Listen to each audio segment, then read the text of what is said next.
Medical మరియు health care రంగంలో bright future కోసం వెతుకుతున్నారా? అయితే అరోరా అందిస్తున్న best paramedical and allied health sciences courses లో జాయిన్ అవ్వండి. మా మనవరాలకు సంబంధం కుదిరేలా ఉంది. మీరు అనుమతిస్తే రేపు బందర్ దాకా వెళ్ళొస్తాను. అలాగే. అమ్మాయి కాసిన మంచినీళ్ళు పట్టరా. నిన్నేనమ్మాయి మంచినీళ్ళు పట్టరా. అమ్మాయా? అమ్మాయి ఏమిటి? నాకు పేరుందిగా. అయినా మీకు సేవలు చేయడానికి నేనేమైనా ఇంత పని మనిషిని అనుకున్నారా? నేను చిటికేస్తే 100 మంది క్యూలో నిలబడి నాకు సేవలు చేస్తాను. నేను ఇంటర్నేషనల్ సిమెంట్ ఫ్యాక్టరీ యజమాని కూతుర్ని, ఆయన కోట్లాస్తికి ఏకైక వారసురాల్ని. ఆఫ్టర్ ఆల్ మీకు నేను మంచినీళ్ళు తెచ్చివ్వాలా?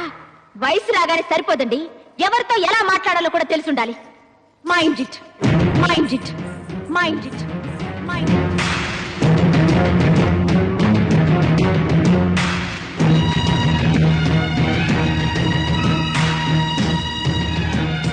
అయ్యా, ఏదో తెలిసి తెలియనితనం, పాపం చిన్నపిల్ల. ఇందులో తన తప్పేముంది ఆచార్య గారు? 10 మందితో సేవలు చేయించుకోవడానికి అలవాటు పడ్డ అమ్మాయికి పని చెప్పడం మన తప్పు. అన్నయ్య మంచినీళ్ళు. ఎరా, నువ్వు ఇంకా పొలానికి వెళ్ళలేదా? బయలుదేరుతున్నా అన్నయ్య.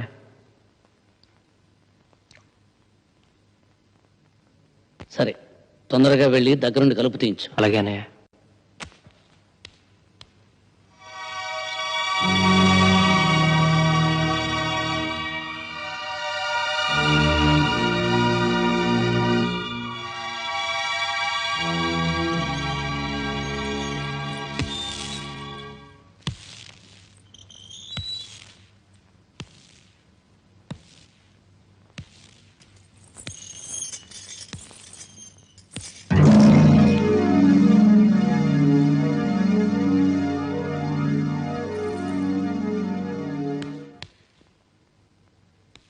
మీరు వెళ్ళండి అన్నయ్య, నేను బయట పారేస్తాను. ఆచార్య గారు, అయ్యా, రామయ్య కూతురు పెళ్లికి నగలు చేయించమన్నాను.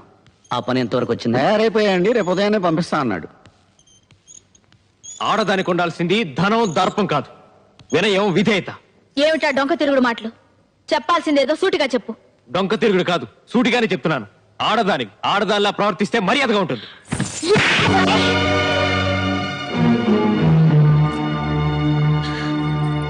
బాబు, నువ్వు లోపలికి వెళ్ళు.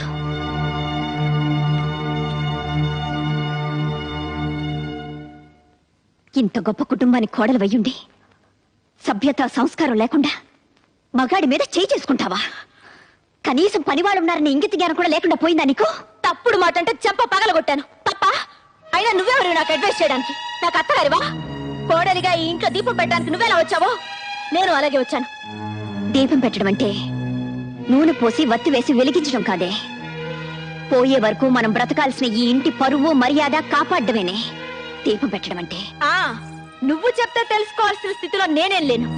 నేను నీకంటే ఎక్కువ చదువుకున్న దాన్ని, నాగరికత తెలిసిన దాన్ని. నాగరికత అంటే అర్థం పెద్దవాళ్ళని గౌరవించకపోవడం, మగాన్ని చేయి చేసుకోవడం అనుకుంటున్నావా? కాదే. పట్టు చీర కట్టినా, పాతి చీర కట్టినా ఎదుటి వాళ్ళు చేతులెత్తి నమస్కరించేలా ఉండటమేనే నాగరికత అంటే. చూడు, ఇంకో ఆర్గ్యుమెంట్స్ అనవసరం. నీతో నీతులు చెప్పించుకునే అవసరం గాని, అడ్డమైన వాళ్ళ ముందు తలంచి బ్రతకాల్సిన కర్మ గానీ నాకు లేదు. నిన్ను తల వంచుకుని బ్రతకమండం లేదు. నిన్ను కట్టుకున్నవాడు తల దించుకునేలా ప్రవర్తించొద్దంటున్నాను. నువ్వు వాడిని కొట్టావు, వాడిని తిరుగు కొట్టుంటే నీ పరువేమయ్యేది? ఈ కుటుంబ ప్రతిష్ఠ ఏమయ్యేది? ఆడపిల్ల పుట్టింట్లో ఎంత గారాబంగా పెరిగినా అత్తవారింట్లో అణుకువతో, బాధ్యతతో ప్రవర్తించాలి. అది తనకి అందం, ఆ కుటుంబానికి గౌరవం. గుర్తుంచు.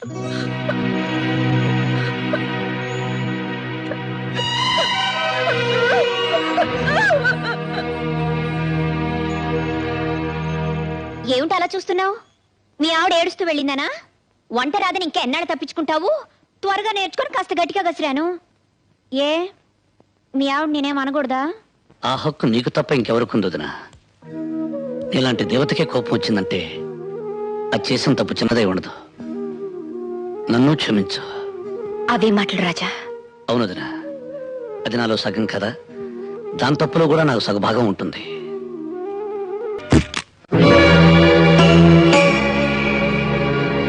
భారతి పుట్టింటికి వెళ్తుందన్నయ్య.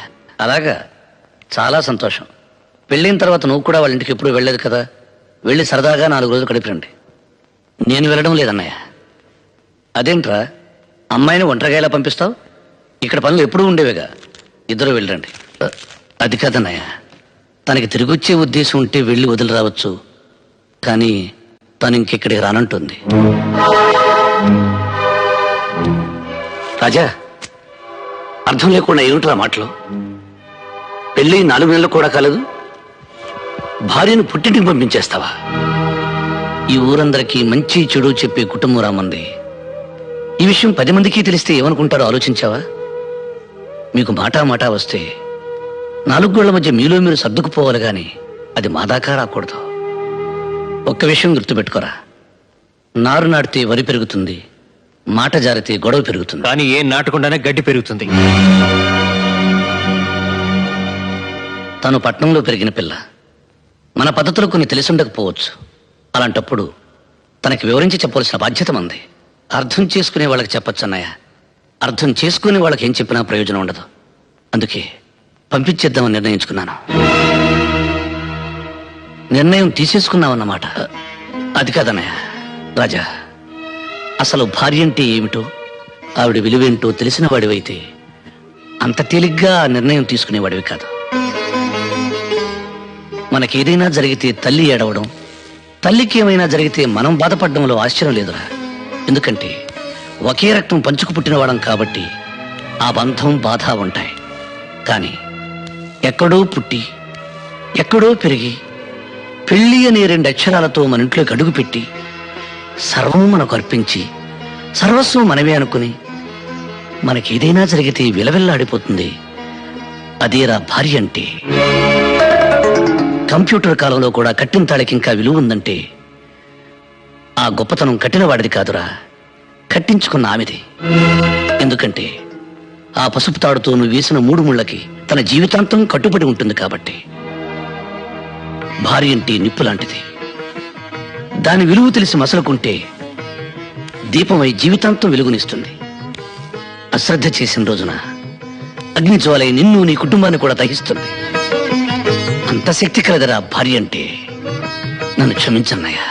ఆచార్య గారు, అయ్యా, మొత్తం దస్తావేజులు పట్టండి. అలాగేనండి. అమ్మా భారతి, బయటెన్నో సమస్యలతో సతమతమై ఇంటికొచ్చిన భర్తకి భార్య సేద తీర్చాలి గాని సమస్య కాకూడదు. ఎండలో తిరిగొచ్చిన భర్తకు భార్య చల్లటి నీడవ్వాలి గాని వేడిసెగ కాకూడదు. అదేనమ్మా భార్య అంటే. ఆకలిలో అమ్మగా, అనురాగంలో చెల్లిగా, అభిమానంలో తమ్ముడిగా, ఆవేశంలో స్నేహితుడిగా వెనకుండి ముందుకు నడిపించేదనమ్మా భార్య. అయ్యా, ఇవిగోనండి పత్రాలు.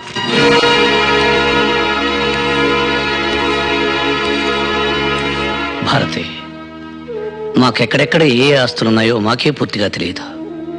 వాటికి సంబంధించిన పత్రాలు ఇవి. నువ్వెక్కడ సంతకాలు పెట్టమంటే అక్కడ సంతకాలు పెట్టడానికి మా 3 అన్నదమ్ముల్లో ఎవరూ వెనకాడరు. లక్ష్మి, ఆ తాళాలు ఎలా ఇవ్వు. ఈ రోజు నుంచి ఈ ఇంటి బాధ్యత మొత్తం నీకు అప్పగిస్తున్నానమ్మా. కానీ నా ఒక్క కోరిక మాత్రం మన్నించమ్మా. కనీసం నా కంఠంలో ప్రాణం ఉన్నంత వరకైనా మా అన్నదమ్ముల్ని వేరు చేయాలనే ఆలోచన నీ కలలో కూడా రానివ్వకమ్మా. భారతి, భార్యాభర్తల సంబంధం గురించి, కుటుంబ సభ్యుల అనుబంధం గురించి ఓ ఇంగ్లీష్ కవి ఏమన్నాడో తెలుసా? The relationship between 2 persons of a family must be like a fish and water, but it should not be like a fish and a fissure man. ఎప్పుడు చిన్నప్పుడు చదువుకున్న చదువు నీకు ఇంగ్లీష్లో చెబితే అర్థమవుతుందని చెప్పాను. గ్రామర్ తప్పునుంటే మన్నించు, అసలు అర్థమే తప్పనుకుంటే క్షమించు.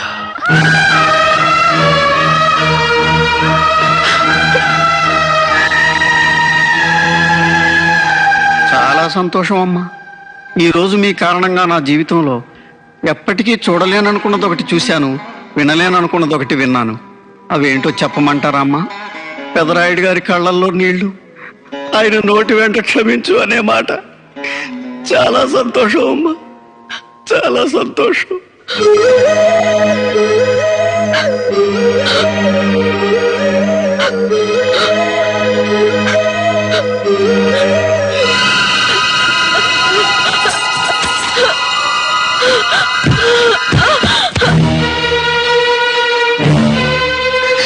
అమ్మ భారతి, భారతి, భారతి, రవి నీ పట్టు.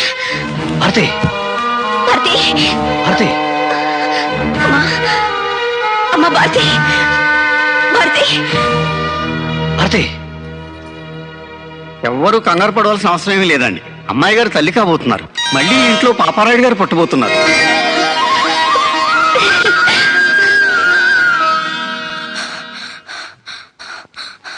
రాజాబాబు, రాజాబాబు, ఏంట్రా ఏమైంది? టీచర్ గారు కళ్ళు తిరిగి పడిపోయారు. ఎక్కడ?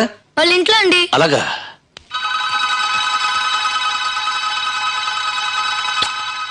ఏమండి ఆ రాజాబాబు మళ్ళీ టీచర్ ఇంట్లో దొరుకుతున్నాడు.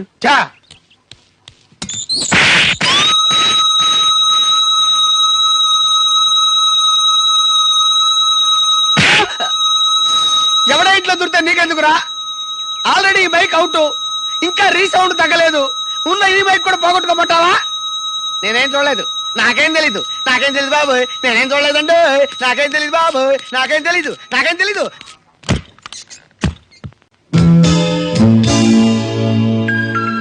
టీచర్ గారు, టీచర్ గారు,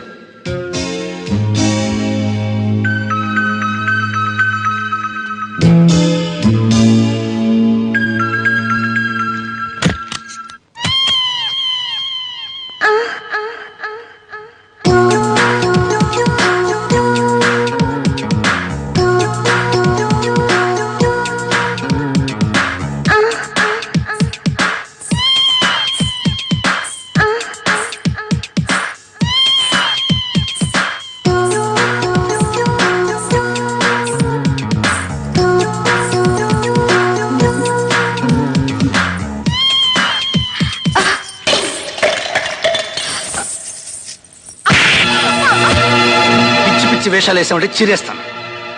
నీ టక్కు టమారా గజకర్ణ గోకర్ణ విద్యలని నాతో పెట్టుకోకు. ఇప్పుడే అన్నయ్యతో చెప్పి నీ వేషం తెలిచేస్తాను. పెట్టే బేడ సర్దుకుని సిద్ధంగా ఉండు. ఏమండి, నన్ను క్షమించండి. మగ దిక్కులేని ఒంటరి ఆడదాన్ని. ఈ ఊళ్ళో అడుగు పెట్టిన రోజే మీ మీద మనసు పడ్డాను. మీలాంటి ఉత్తముడికి భార్యని ఎరహత నాకెట్లు లేదు. కనీసం మీ మనిషిగా మీ నీటిలో బతకాలని ఆశపడ్డాను. ఆ తాపత్రయంతో అతిగా ప్రవర్తించి మిమ్మల్ని నొప్పించాను. అర్థం చేసుకోండి ప్లీజ్.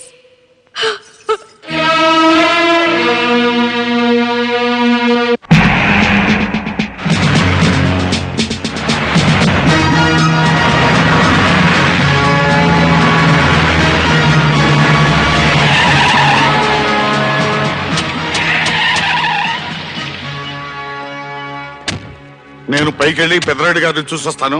వీళ్ళందరినీ ఇక్కడ నిశ్శబ్దంగా ఉండమని.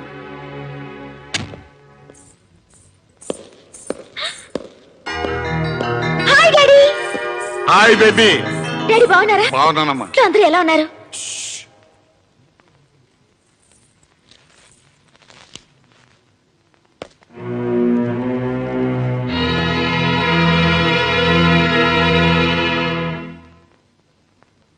నమస్కారం అండి. అరే విహింకుల వారా, రండి కూర్చోండి. మీకు నా మీద కోపం ఉంటే చెప్పుతో కొట్టండి, అంతేగాని ఇలా హాస్యం అడగండి. ఇందులో హాస్యమే ఉంది, కూర్చోమన్నాను. నేను మీ ముందు ఏనాడైనా కూర్చున్నానండి? అది కల్లో కూడా జరగని పని. మీరు కూర్చోకపోతే నేను లేస్తాను. అరే మీరు లేవటం ఎందుకండి? పర్లేదు. వ్యాపారం ఎలా జరుగుతుంది? మీ దయ వల్ల బాగానే ఉంది. ఇందులో మా దయే ఉందండి, అంతా భగవంతుని దయ. అమ్మమ్మమ్మ అలా అనకండి. ఆ రోజుల్లో మీ తాతగారు, మీ నాన్నగారు, ఆ తర్వాత మీరు మా వెనకుండా నడిపించబట్టే ఈ రోజున మాకింత ఆస్తి ఫ్యాక్టరీలో ఉన్నాయి. ఇవాళ మా కుటుంబం ఇంత పచ్చగా ఉంది అంటే మీరు పెట్టిన భిక్ష కదండి. ఫ్లైట్ 8 గంటలకి 9:30 సార్. బోర్డింగ్ బస్ తీసుకున్నారా? సురేష్ వెళ్ళాడు సార్. ఢిల్లీలో మీరు దిగ్గానే మిమ్మల్ని రిసీవ్ చేసుకోవడానికి కిషోర్ వస్తాడు సార్. గుడ్. నమస్కారం అండి. ఏం కావాలి? మా అబ్బాయి ఇంజనీరింగ్ సీట్. సెక్రటరీ, ఆ వివరాలన్నీ నోట్ చేసుకుని ఎడ్యుకేషన్ మినిస్టర్ గారితో చెప్పి ఆ పని అయ్యేలా చూడండి. Sir 18th function. Sorry, out of station చెప్పారు కదా, ఆ టైం ఏంది వస్తా. థ్యాంక్ యూ సార్, మీ దయ వల్ల నాకు ప్రమోషన్ వచ్చింది. Very good. మా అమ్మాయి పెళ్లికి సెక్రటరీ, వీరికి 20,000. సార్ నా జాబ్ విషయం. ఈ పని అయ్యేలా చూడు. Thank you sir. Good morning daddy.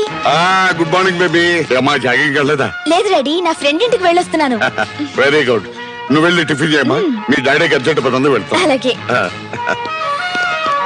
ఈ ఊరు పక్కనే ఫ్యాక్టరీ కట్టడానికి స్థలం ఉందంటే చూడడానికి వచ్చాను. ఎలాగూ ఇంత దూరం వచ్చాను కదా, మిమ్మల్ని కూడా చూసి వెళ్దామని వచ్చాను. వస్తానండి. అలాగే, అమ్మాయితో మాట్లాడి వెళ్ళండి. లేదండి, కొంచెం అర్జెంట్ పని ఉంది. అదేంటండి, ఇంత దూరం వచ్చి కనీసం కన్న కూతురు ఎలా ఉందో అడగకుండా వెళ్తారా? అందులో నువ్వు అమ్మాయి ఒట్టి మనిషి కూడా కాదు. నా బిడ్డను ఇంటి కోడలుగా చేసిన తర్వాత ఎలా ఉంది అని అడగటం, దేవుని ముందు పువ్వు పెట్టి ఆ భక్తుడు దాని యోగక్షేమాల గురించి అడిగినట్టు ఉంటుంది. నాకు సెలవు ఇప్పించండి. వెళ్ళిరండి. వస్తాను.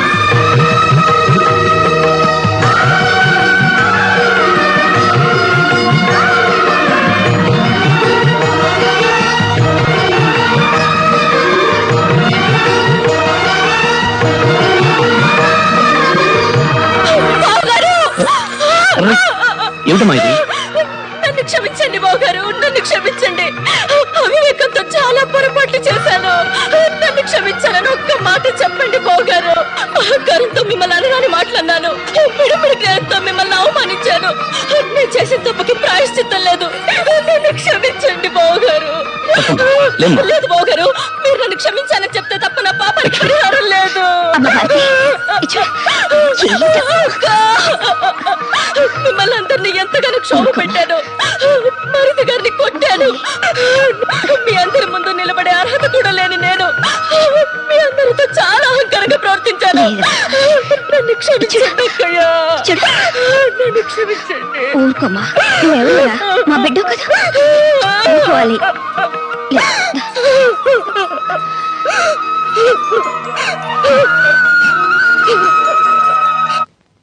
ఎవరి మీద అభండాలు వేస్తున్నావు? పుట్టి బుద్ధరిగిన దగ్గర నుంచి అది ఎలాంటి వంశమో మా అందరికీ తెలుసు. వాళ్ళు పరాయి స్త్రీ వైపు కన్నెత్తి కూడా చూడరు. ఆ విషయం అప్పుడే పై చేసిన కన్నెపిల్ల దగ్గర నుంచి కాటికెళ్లే ముసలమ్మ వరకు తెలుసు. నువ్వు ఎక్కడి నుంచో వచ్చి వాళ్ళ మీద నిందలు వేస్తే ఇక్కడ ఎవరు నమ్మరు. అయ్యో, నన్ను నమ్మండి. ప్రమాణ పూర్తిగా నేను చెప్పేదంతా నిజమే. ఆపై నాటకాలు ఇంకొక మాట పెదరాడి గారి కుటుంబం గురించి మాట్లాడేవో నాలుగు ఇచ్చిరేస్తాను. చేసిందంతా చేసి టీచర్ అమ్మా మీరా? ఏంటమ్మా ఏమైంది? పెదరాయుడు గారి తమ్ముడు రాజా నన్ను చేర్చాడు. ఆ విషయం వీళ్ళకి చెప్తుంటే ఎవరు నమ్మడం లేదు. అయిపోయిందా? ఆ రోజు నేను చూసింది ఈ రోజు వర్కౌట్ అయిందన్నమాట. ఏమయ్యా, ఏంటి అలా చూస్తారు? ఒక ఆడకూతురు నడి రోడ్డు మీద ఏడుస్తుంటే మీకు పాప అనిపించడంలా? పెదనాయుడు గారి కుటుంబానికి ఒక న్యాయం, మిగతా వాళ్ళ కుటుంబానికి వేరే న్యాయమా? పెదనాయుడు గారి కొమ్ములు మంచిగా ఏం నీకంటే పడుచుకొచ్చింది? పెదనాయుడు గారు మాకు బంధువే. బంధువు అయితే మాత్రం ఇటు వచ్చి మాట్లాడతా. పోతాను. నమస్కారం సార్. ఇది ఇవాళ పెదరాయుడు గారి తమ్ముడి మీద నిందేసింది. రేపు పెదరాయుడు గారి మీద నింద ఏదైనా నమ్మకం ఏంటి? దీని ముక్కు షోలు కోసేద్దాం. తీవ్ర కత్తి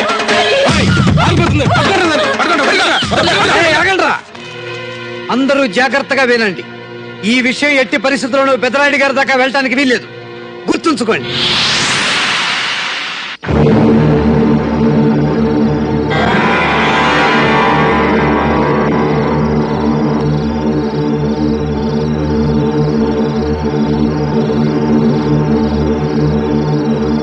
ఈ రోజు రాజాబాబు మీద నిందేయడానికి తెగించింది. రేపు ఎంతకైనా తెగిస్తుందని ఊరి నుంచి తరిమేయాలనుకున్నామయ్యా. ముక్కు మొహం తెలియని టీచర్ అమ్మ వల్ల నిప్పులాంటి మీ వంశానికి మచ్చ రాకూడదనే అలా చేసామండి అయ్యా. కానీ ఇంత పని చేస్తుందని అనుకోలేదు. నిజాన్ని నా దగ్గర దాచడానికి ప్రయత్నించి మీరు చాలా పెద్ద తప్పు చేశారు. ఒక నిండు ప్రాణం పోవడానికి కారణమయ్యారు. నా మీద గౌరవం ఉన్న వాళ్ళు చేయవలసిన పని కాదు ఇది. మమ్మల్ని క్షమించండి అయ్యా. ఆచార్య గారు, అయ్యా తెల్లవారగానే పంచాయతీ. పెదరాయుడు గారు ఇన్నాళ్ళు ఇచ్చిన తీర్పు ఒక ఎత్తు, ఇప్పుడు ఇచ్చే తీర్పు ఒక ఎత్తు. అవునవును, మరి సొంత తమ్ముడు గొడవ కదా. ఏమండి, మీ తీర్పు గురించి మాట్లాడేంత దాన్ని కాను. కానీ ఒక్క మాట గుర్తు చేయకుండా ఉండలేకపోతున్నాను. మీరు తీర్పునివ్వబోయేది మీ తమ్ముడి మీద కాదు, మనం పెంచుకున్న బిడ్డ మీద, మన పెంపకం మీద, ఆ నమ్మకం మీద.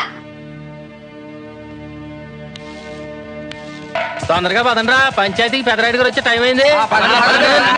భార్యగా మనసు పంచుకున్న నాకంటే అన్నగా రక్తం పంచుకున్న మీకే మీ తమ్ముడి మంచితనం గురించి బాగా తెలుసు. అంతకు మించి చెప్పడానికి నాకు వయసు చాలదు, అర్హత లేదు. ఇయ్యాలేం తీర్పు చెప్తాడో చూడాలా. బంధువా పరాయుడని చూసి తిరుపు చెప్పే అలవాటు పెదరాయుడు వంశంలో లేదురా.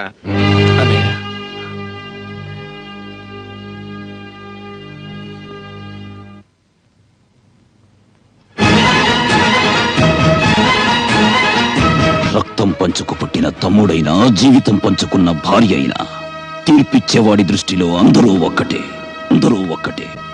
ఆపు! నువ్వు చేతులు కట్టుకుని కన్నీళ్లు పెట్టుకున్నందువల్ల ప్రయోజనం ఉండదు. ఈ పాపారాయుడు తీర్పులో మార్పు ఉండదు. మీరిద్దరూ ఒకే కడుపున పుట్టినంత మాత్రాన నువ్వు చేసిన తప్పు వీడి మంచితనం వల్ల ఒప్పైపోదు. ఎవడి తప్పు వాడిది, ఎవడి ఒప్పు వాడిది. న్యాయానికి తెలిసిన బంధం, బంధుత్వం ఒక్కటే. ఒప్పు చేసిన వాడు దానికి బంధువు, తప్పు చేసిన వాడు దానికి శత్రువు.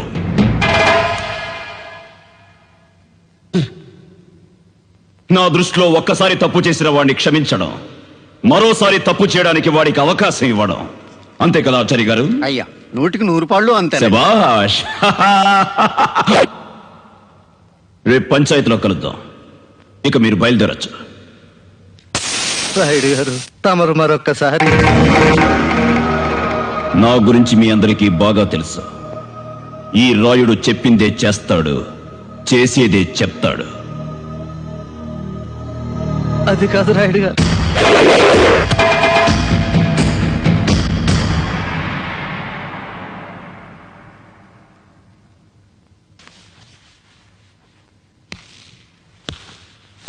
పెదరాయుడు, నీ పెళ్లి చూపుల విషయం నా తోడబుట్టిందంతా చెప్పావా? చెప్పాను నాన్నగారు. శభాష్, బయలుదేరు.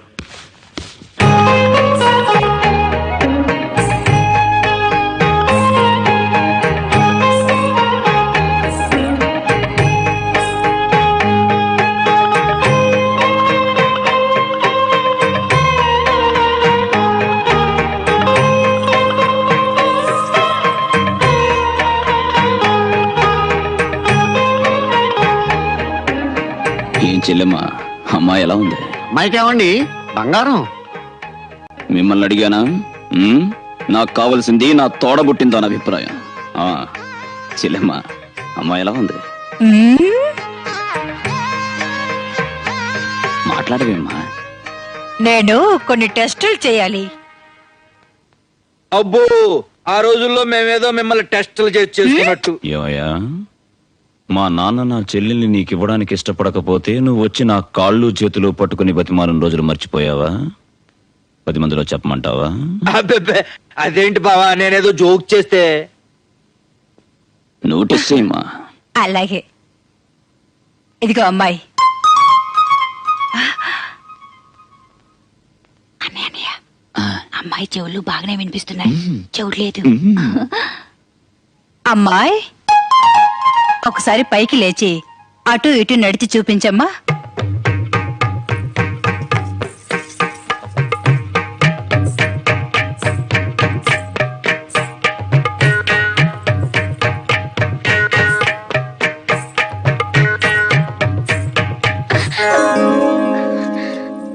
ఇక చాలే అమ్మా, కూర్చో. అన్నయ్య, కాళ్ళు చేతులు కూడా బాగానే ఉన్నాయి. ఏం పెదరాయుడు, నాన్నగారు, అమ్మాయిని బాగా చూసుకున్నావుగా? నచ్చిందా? నాకు నచ్చడమే ఉంది నాన్నగారు. మీకు అత్తయ్యకి నచ్చితే చాలు. శభాష్. ఏం బావగారు, మీ అభిప్రాయం ఏంటి? మా అమ్మాయికి ఏంటి బావా, సాక్షాత్తు లక్ష్మీదేవిలా ఉంది. ఆగండి ఆగండి, ఏమైందమ్మా? ఇంకో టెస్ట్ మర్చిపోయాను. ఇదిగో అమ్మాయి, ఒక పాట పాడమ్మా. చెల్లెమ్మా, ఇప్పుడు అవన్నీ అవసరమా? నువ్వు ఊరుకో అన్నయ్య, నీకేం తెలీదు. మోకదో మంచిదో తెలుసుకోవద్దు. శబాష్ శబాష్. అరే ఎందుకమ్మా అలా భయపడతావు? నేను పాడతాను చూడు.